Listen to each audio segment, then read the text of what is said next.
Now in this video you're going to see a circuit fragment I use a lot. These LEDs are in series. We have a 1000 ohm resistor on the high side, mostly to protect the blue LED, and then 220 ohm resistor on the low side, mostly to protect the red LED. And we'll see what the circuit's good for. If I give a high input now, only the red LED lights up. That's because we got 5 volts across both sides of the blue LED.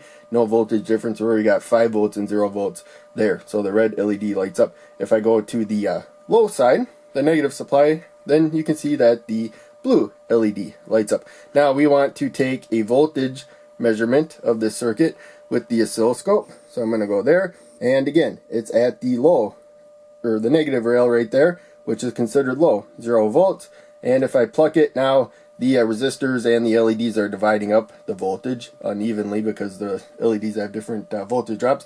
But there you can see, I go to the positive supply, now we have a higher voltage, a high input. So that's used in a lot of my circuits. So you'll see the schematic in those videos. But for here, this demonstration should help you understand what's happening when one LED lights up or the other one lights up.